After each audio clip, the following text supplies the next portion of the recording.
Do you see something? Yes, it's starting to.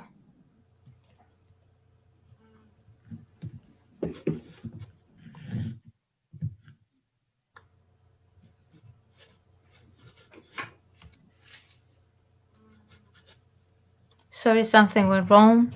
Please try again.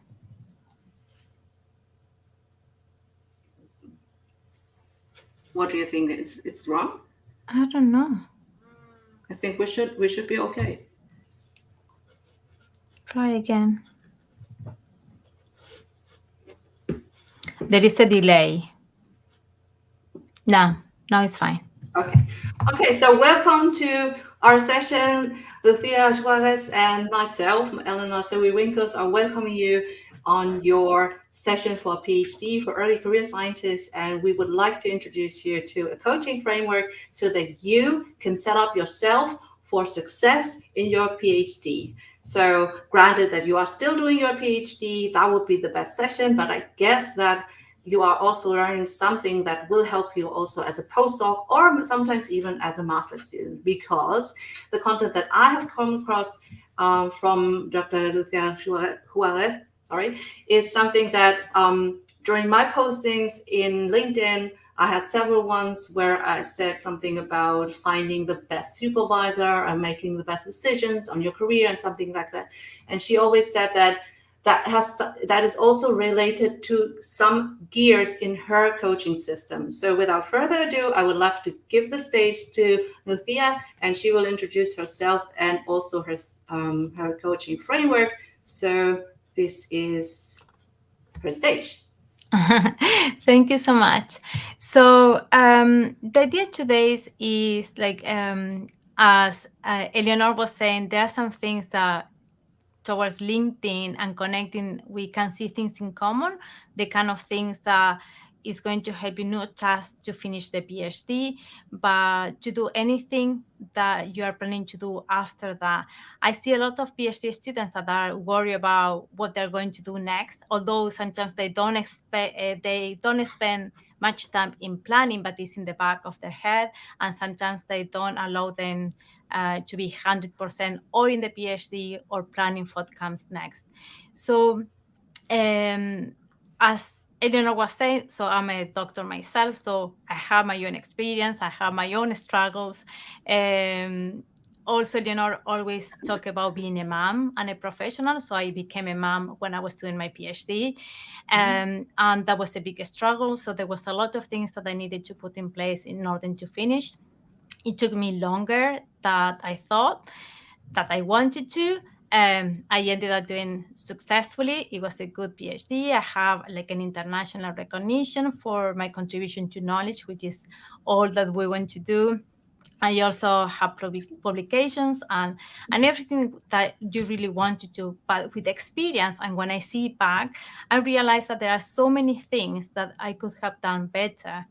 Um, when I finished my PhD, I also have experience as a tutor in architectural history. Saying that, I didn't introduce when I was into. I didn't introduce proper myself, saying that I'm an architect. That was my degree. So uh, when I finished my degree as an architect, I did a master's degree and then the PhD. So in my working experience, I became an architect like 20 years ago. 10 years I was more focused on the architectural practice, and these 10 years more in the academic side, including teaching and research. So, and 2 years ago, I decided to make a kind of change in my career to become a life and academic coach in a professional settings. Like I have my certification as an academic. We like the certifications, right? So I did all that, and the intention and with my own experience and helping other, mainly PhD students, I realized that there was a lot of things in common. So most of the people that came to me were mainly at the late stage. For example, people that were in the last year, that they were losing motivation, they were really struggling. They started asking for extensions and not being able to keep up with the work, feeling overwhelmed all the time, this frustration, which I really kind of recognized, because one of the things that it was really hard for me, that feeling that going to bed super tired, working a lot, but they still having that feeling that it wasn't enough. So after my experience and being a coach and having the experience of coaching others, as I said, there were these things that they were appearing all the time. Mm-hmm. And it wasn't just for PhD students, because I have other clients that are from different,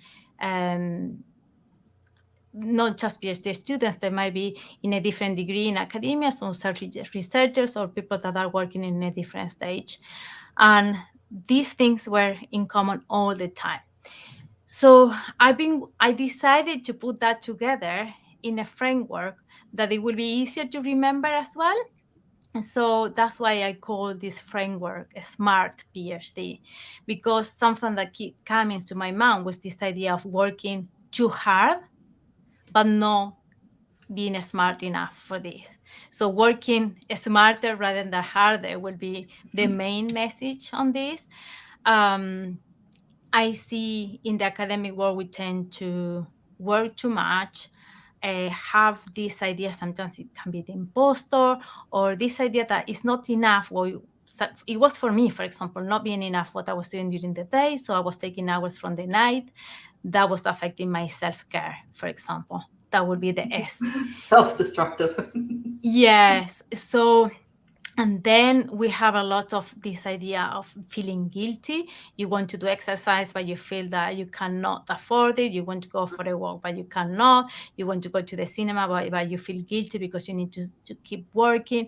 So that really affects your self-care. For me personally, the lack of sleep was the main thing and really affected my health.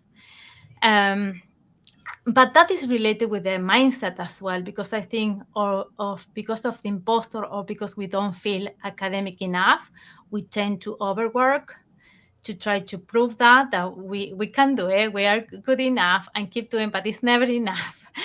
Then there is a lot of things around, the academic world is very competitive. Sometimes we always feel less than others, so that also affects our productivity. Sometimes I also believe, like, if you're not, as in my case, if you're not sleeping, you're not focused. If you're not focused, you're not productive. And then when you see the work, you say, for example, I've been working on this for hours, but you haven't done much. That kind of proof, this is because I'm not academic enough. So that's affecting the mindset as well. So, and then we have the attainable goals. Something that I see very often is this kind of very long to-do lists. Um, that, or this idea of, I'm going to finish this chapter by the end of the week, and it's not realistic. So they put that in a list, but they are not considering if they need to go to the library, or they need to read 3 papers in order to write this chapter. So it's not really realistic. So it's something that I see very often, and I think it's important to pay attention. In terms of the reflection, it's something similar to the self-care. It's that kind of things that are needed, but we believe that we cannot afford it. We don't have time to reflect. We just have so much to do working on the PhD that having some time for reflection is not something that you can afford. For me, reflection is in the middle of everything. I'm going to explain about that in a second. Then we have time management. That's that feeling that the day is never enough is a big signal of we need to work on the time management, which is very well connected with the planning and the priorities, because sometimes uh, we see the time in a very linear way. So something that really changed my way to work around time is when I realized, like, growing older as well, that the time that has passed is not coming back. So you need to be really, like, conscious on how you want to spend the time. Do you want to keep reading things that you are not going to use, Mm. How do you want to use that time wisely? Then there is this idea of, for example, yes, I'm going to be writing in the morning, but because you didn't work around your priorities and you're not no not planning accordingly, you think that you are managing your time because you block 8 to 12 in the morning for writing. But is that planning? um, is that productive? Is that effective? And sometimes we also plan, but we don't take any action. Huh? So that also is related sometimes with the drive and the habits and routines as well. So everything is connected in terms of the habits and routine, because of the lack, the lack of structure that I was saying before. And I'm sure that you agree on this, Eleanor, as well. Like, because I think in German is this idea of the PhD. I have one of my clients that was doing the PhD there.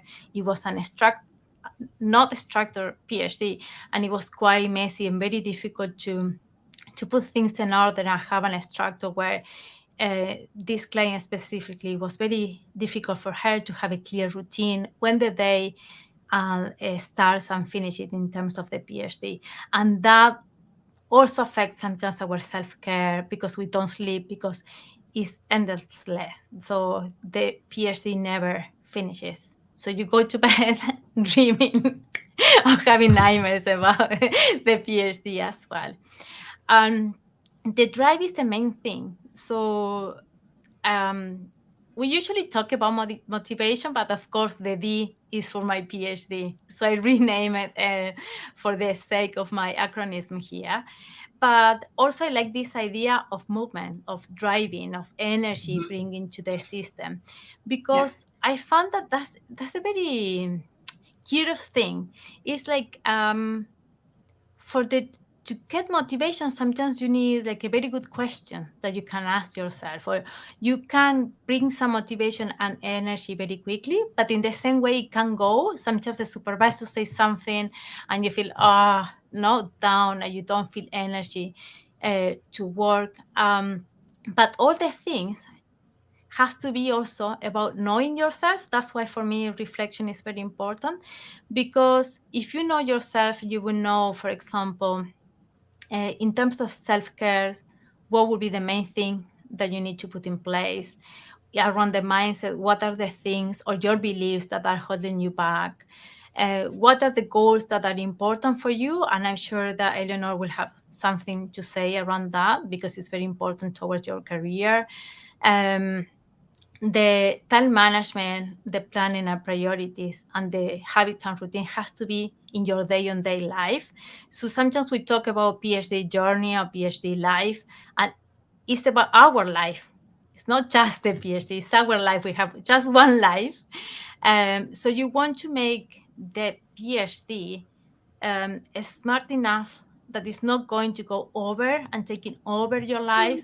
Yeah. It's just a part, which is important. For me, the PhD was some of the most important things that I did for myself. But um, with perspective, I can see that I could have done things in an easier, smoother way without compromising my health, and be more practical as well.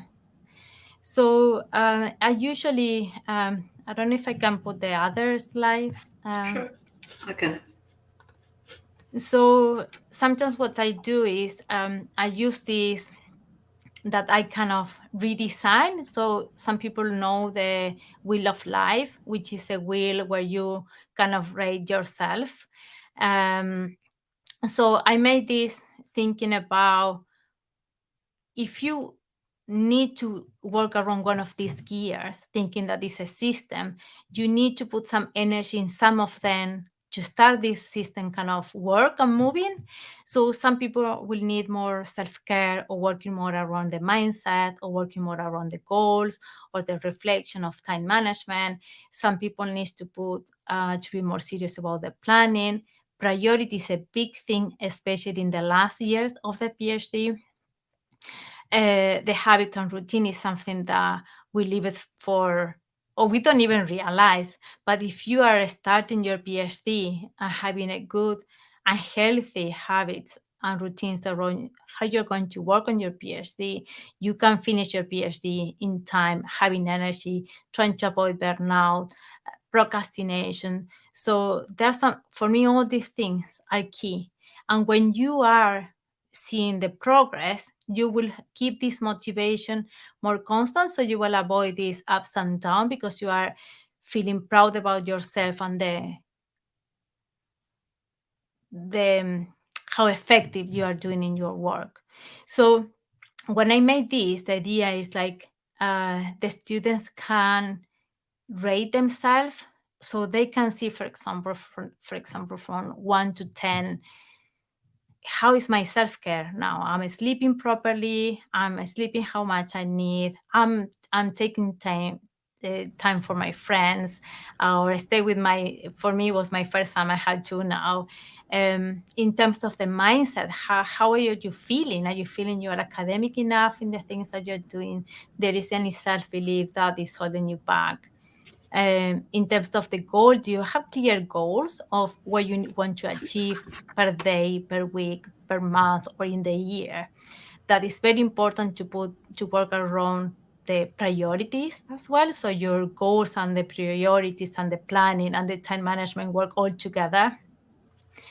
And if you put this in a good system with your habits and routine, is when you start being so efficient, because you will have clarity and boundaries around how the day is going to look like, and the energies and the priorities will show you where to put the things, the energy in the first place. So I think it's a good tool if you want to know, for example, what of these things will be the one that it needs more attention right now. So I think there is just one slide left. Which one? After this one, that one. Oh, this one. Yeah. Yeah, so what I'm trying to show here is how, even if you want, you need to focus on one. I like this idea to understand that it's a system. So for example, I was telling Eleonora earlier that, for example, I used to be, or I am, a person who is usually motivated, but sometimes you are motivated, you go to work, but you sit and you do nothing. So you need a specific goal to work and put the energy in the right place. But sometimes you plan, but if you're not clear on the priorities and your goals are not clear, and actually you need to do the work for that planning to work, and it's very well connected again with the time management. And for time management, you need to work around your energies. And that is very well connected with the habits and routine and your self-care as well. Because your time management, if you're not sleeping properly and if you're not taking care of yourself, it won't work as effective if you're putting all these things in place. True. So that's the idea, how everything works together. So sometimes you can put more attention on one, but you need to understand the system as a whole, but thinking that you are a whole, you are a person, you are not like a PhD robot.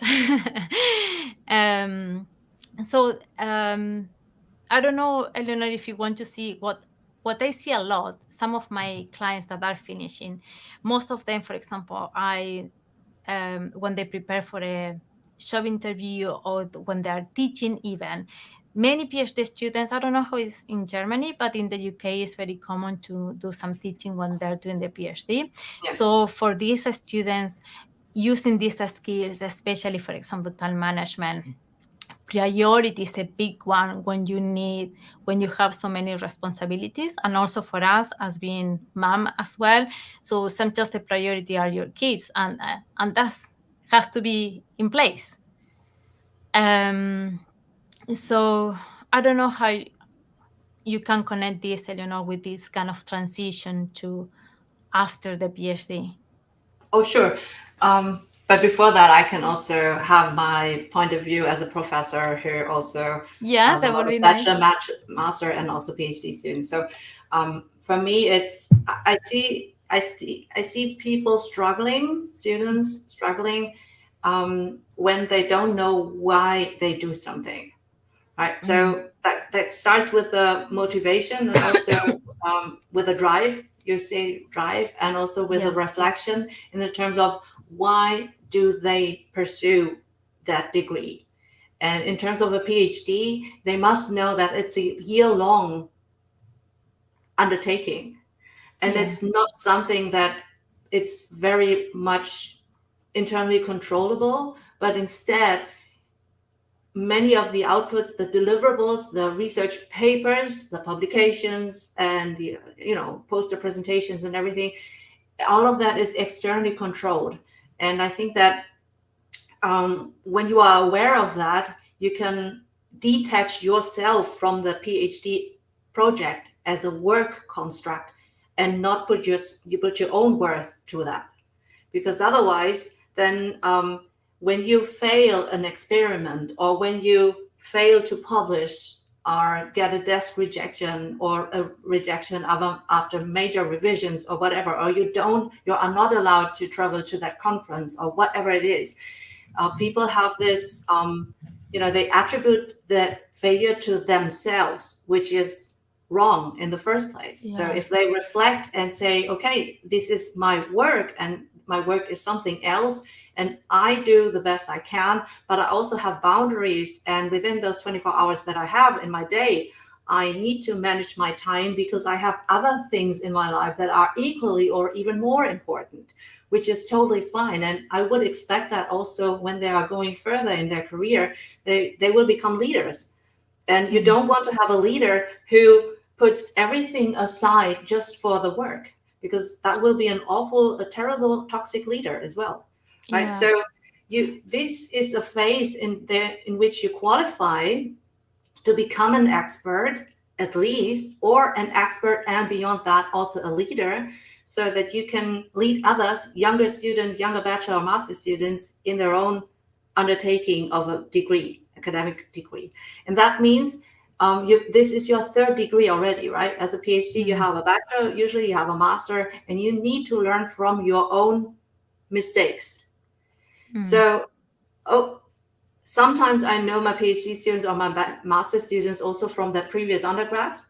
And then I say, you have this pattern of behavior and you must change, right? Because depending on whatever goal you have with that academic degree, you must invest into your degree, in that case, into your doctorate.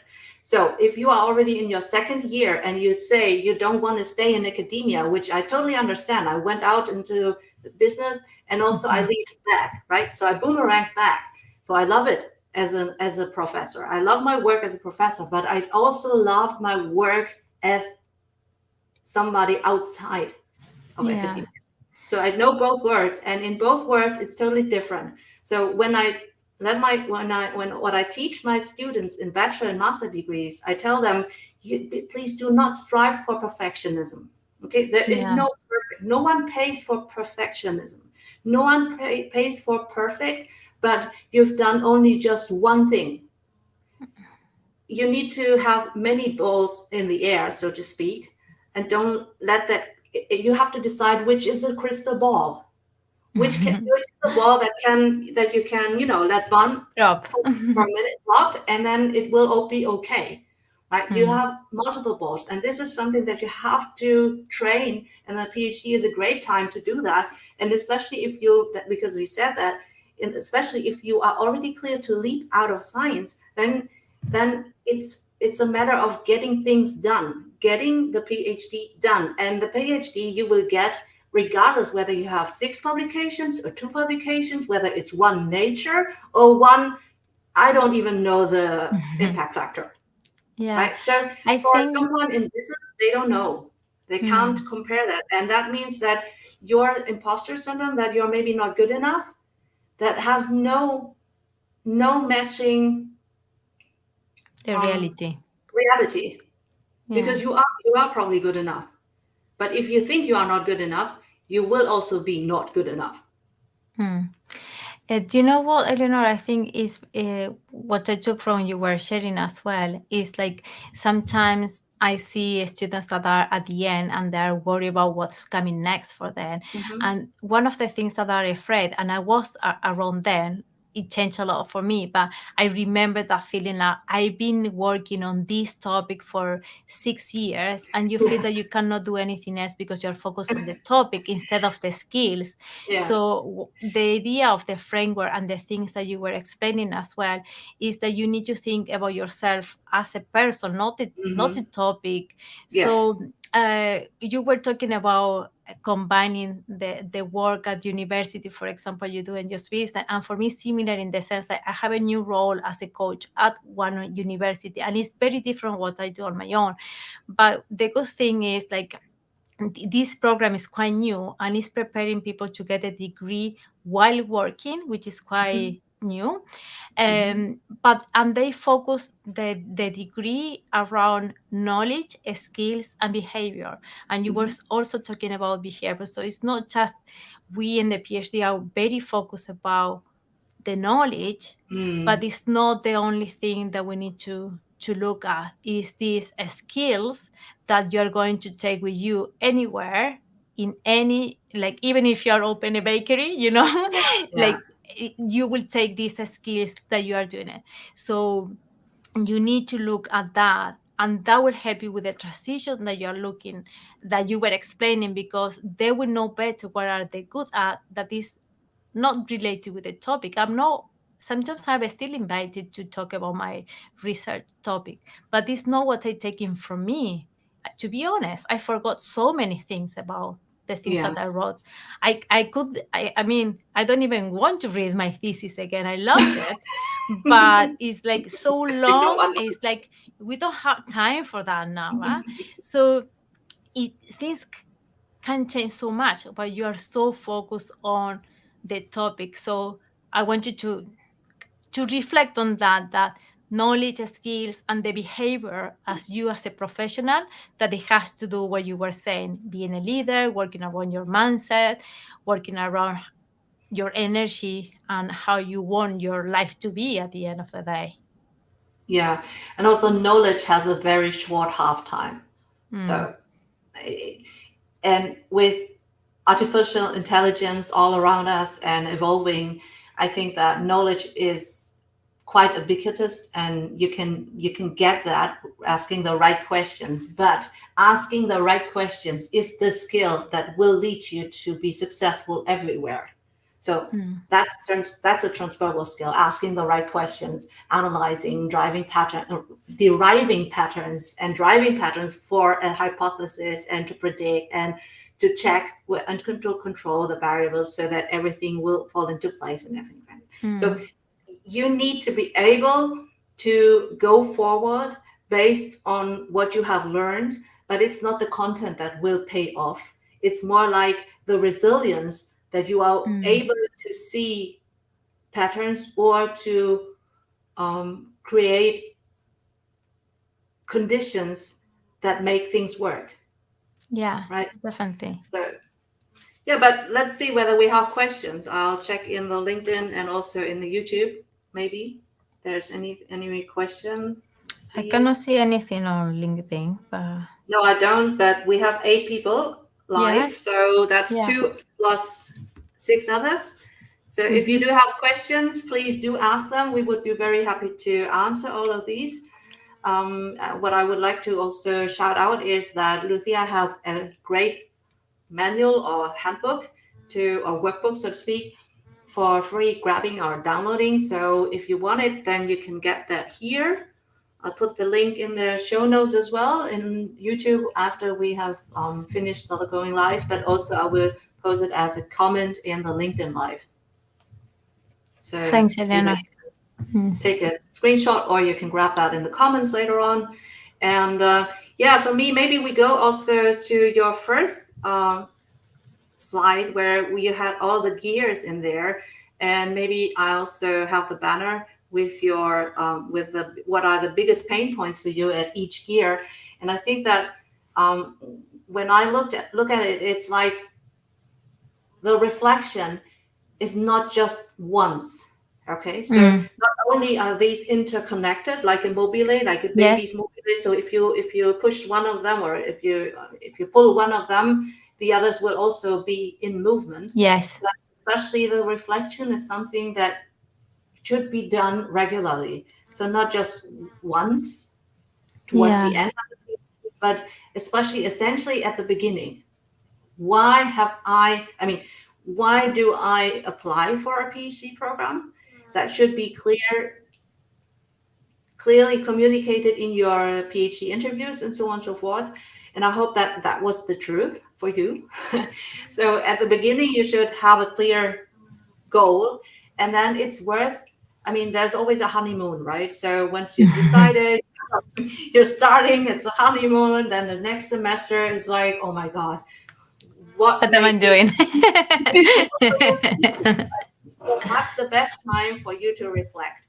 And also because I see that sometimes in social media, people are rejected and then they are hopeless and so on and so forth. And then they have their first publication and then they're hooray all over the moon. And you need to reflect in good and bad times so that you can have a longitudinal diagram to see, okay, so I still want to be in academia regardless regardless of rejections or also early results and whatever. Or even in my high moment of having a publication, I just feel so drained that I don't want to stay in academia anymore. So that could be another example of when a Yeah. reflection maybe is it's good to be done at times when you are in high or in low moods, so that you can have a longitudinal view on that. Yeah, do you know what, Eleanor, as well? So, for example, some of you know that sometimes on Fridays I'm put on my LinkedIn, what are your small wins of the week? I think for me, Fridays is a good opportunity for reflection because that really affected my mindset. So I was telling you at the beginning that one of the things that I really suffered when I was doing my PhD was that feeling of frustration and going to bed, like feeling bad about myself. But to be honest, what you were saying about, for example, the imposter or what you believe is not really matching the reality, doing some constant reflection once a week and thinking about the things that I have done really helped to change my mindset. Because I realized that I was feeling that I wasn't doing enough, but I did a good deal of things. So what I did, it was good enough. But I have this impression that because of my self-belief that it wasn't enough. But when you write down all the things that you achieved during the week, it really can help you to see that in a different way. And also sometimes when we need to work around the planning, the reflection is very important to understand what are your priorities. So it's something, as you said, is very important to put in place in a constant way. So some people, like for example, sometimes on Sunday night, I try to plan my week ahead. So that is a little bit of time for reflection. And you don't need a lot. Sometimes 10 minutes, it can be enough just to think, how would you like your week to be? What are the things that will be important for you to achieve? And sometimes, as we were saying before, for example, there are a lot of techniques to see what is important but sometimes it's so personal because, for example, for me, if I don't have time with my kids, it doesn't matter if I wrote a book this day, I'm still going to feel bad about how my day went.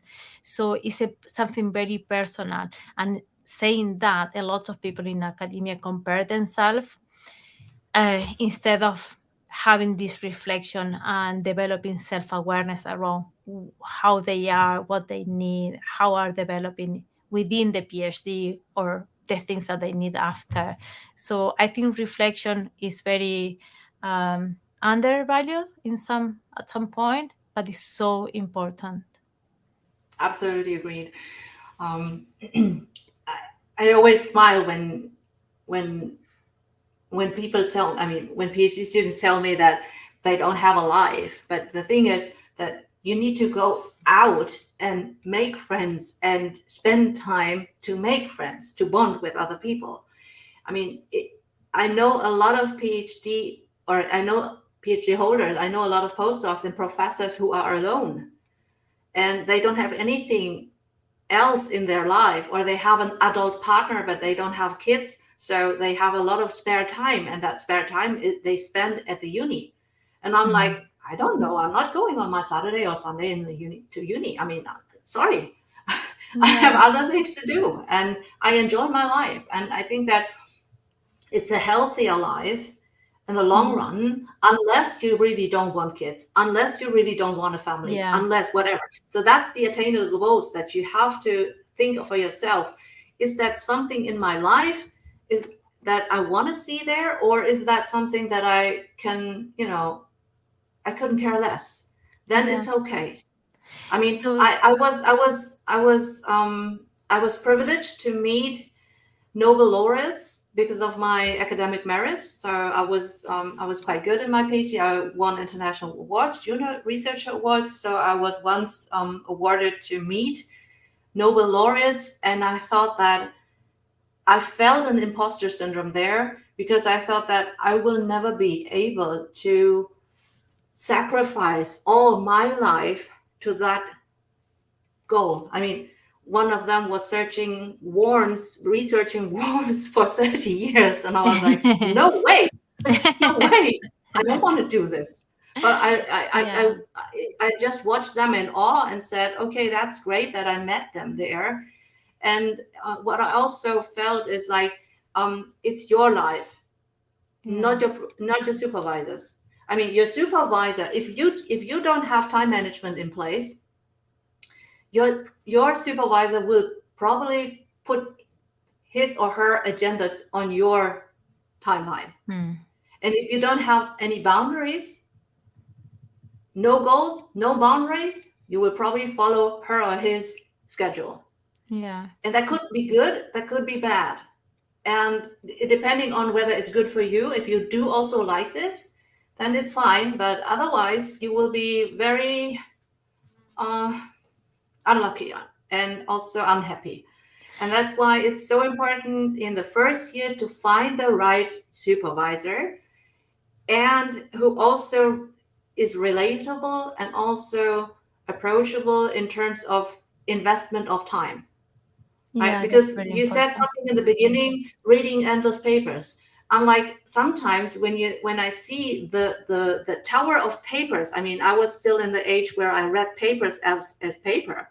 I had towers on my desk and I had to read them. And at the end of the damn thing, that only came out as one paragraph. And I was like, really? Was that worth it? Is that the biggest lever? Probably not.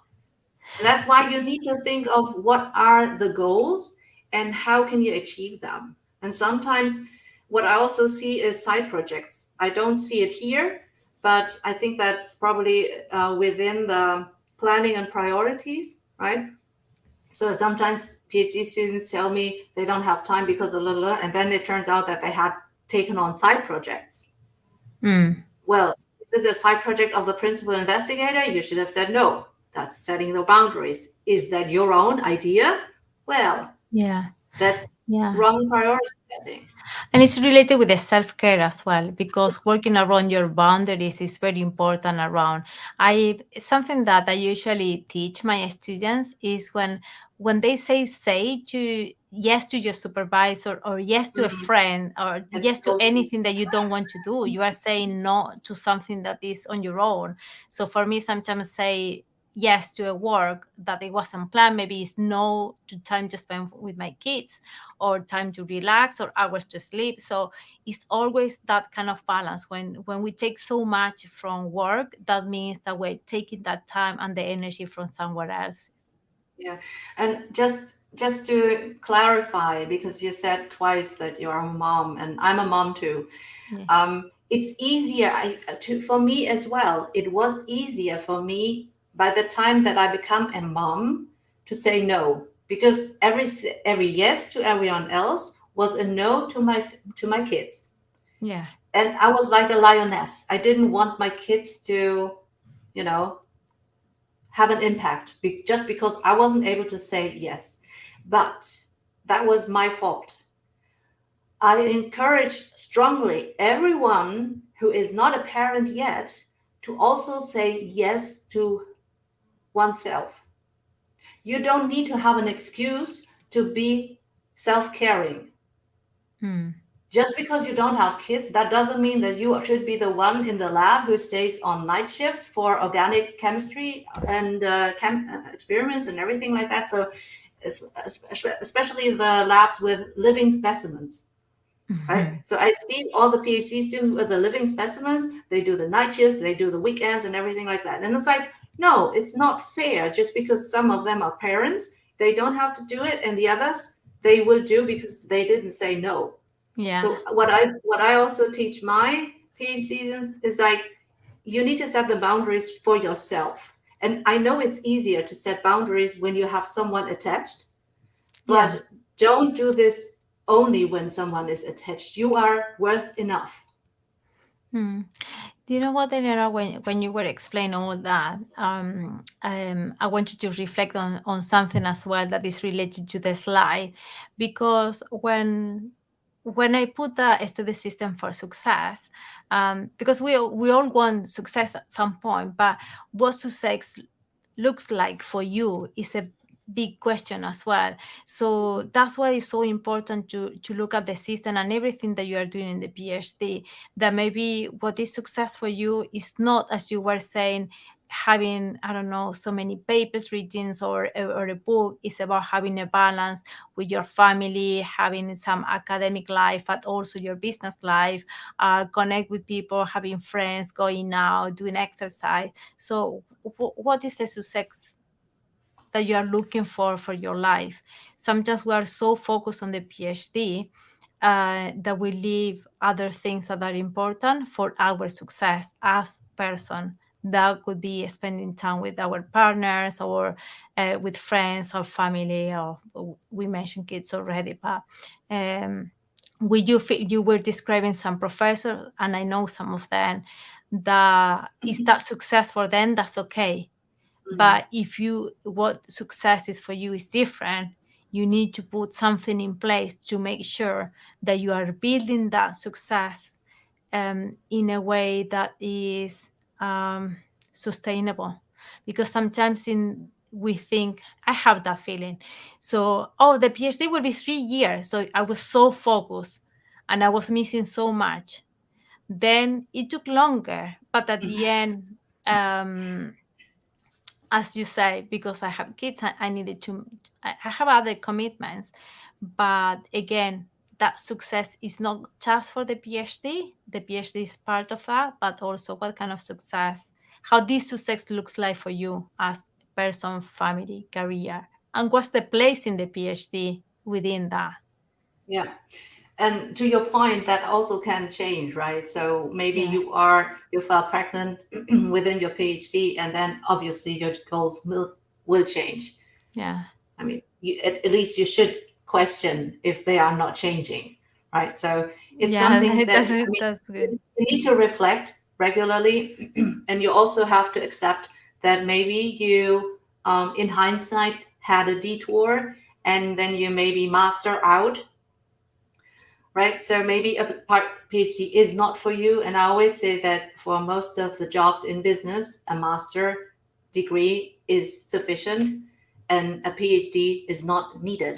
So especially if you are thinking of leaving academia, then maybe those 2 years into the PhD can be changed into a master, and then you can leave earlier because of the current situation. I mean, what we also haven't touched is that usually PhD students aren't really paid well, so prolonging is not a cheap option, right?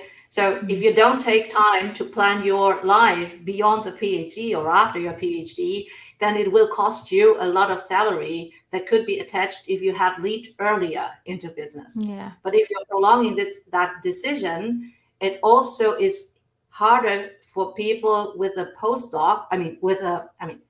For PhD holders who went into a postdoc of 1 or 2 or 3 years, it's harder to leap into business as compared to fresh PhD holders. That's a The good point. story of leaping is easier to be sold to a business recruiter. It's not possible if you have focused solely on finishing your PhD, and then by the time of the graduation day, then you say, now I have time. That's you should at least try to plan or think about career planning way before, like last year into your PhD. To be At more best, strategic about pardon? that. To be more strategic about Yeah, that change and absolutely. transition.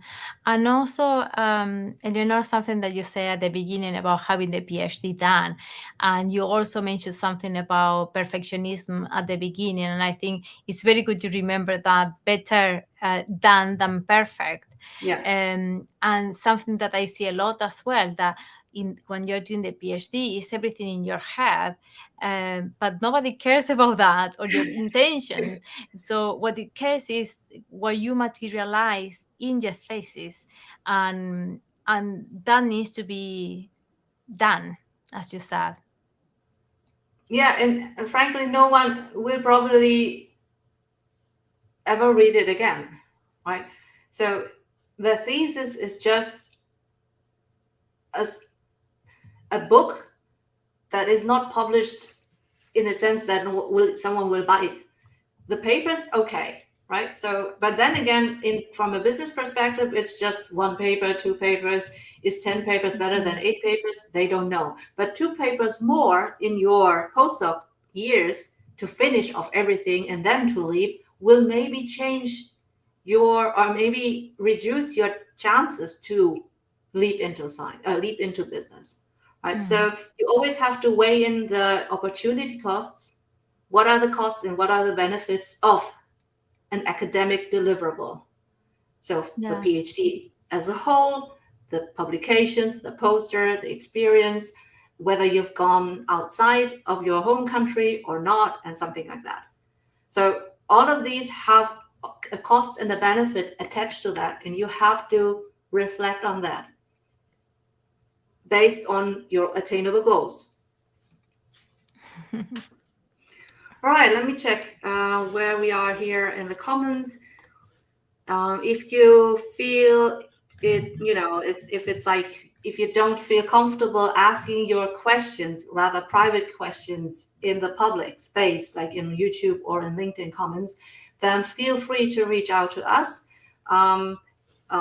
As in LinkedIn, you can reach out to us, connect with us, follow us, better ask us and not just follow us, so that you can ask your questions and also get our answers. Please don't forget that you can get an instant check on your readiness to leap into business. So just in case that you are not sure whether you want to leap or not, or whether you have what it takes to leap, then you can check out my 15 questions. These are yes and no, quite easy to answer, and then you know where you need to be focusing on to think strategically beyond the PhD. And if you are already sure that you want to leap, you should check out my enrollment in my free email course, because then you get 10 emails that will help you strategically to prepare your leap out of science. And if you want more inspiration, you can also listen to my podcast episode with Wisecast, where we actually did talk about leaping out of science in more detail, and also based on my personal experience. And don't forget that Lucia has a workbook, which I will also, maybe you can even find it, S.M.A.R.T.P.H.D for success. You can already memorize that, or we will also put it down in the comments.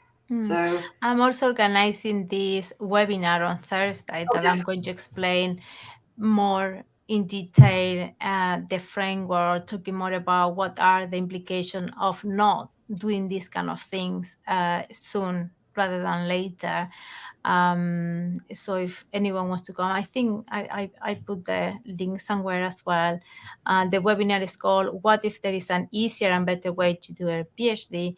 Thinking about if you have something in place like this system, you will have an easier PhD, thinking again about having it done with the things that you need, not working more than you really need, but thinking about what are the priorities and putting a system in place to finish on time. Yeah. If I were a PhD student, I would certainly take part of that, because I mean, if I could redo it with your help, I would have probably done it in less time. I Yeah. know I know I was always under time pressure, and I always thought I'm overwhelmed and something like that.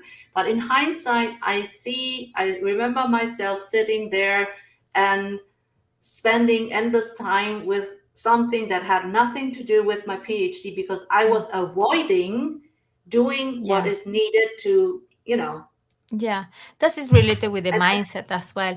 And also that I see very common is what is called productive procrastination. I also suffer from that. it's not me. So yeah, so it's that when you have, so many tabs open, it's everything related, but it's not exactly what you needed to read to have that chapter done.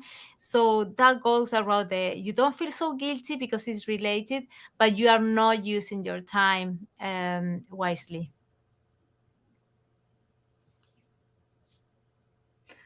Okay, I don't hear you anymore. Can you say something? Yes. Okay, Here. good. We Yeah. have okay, good.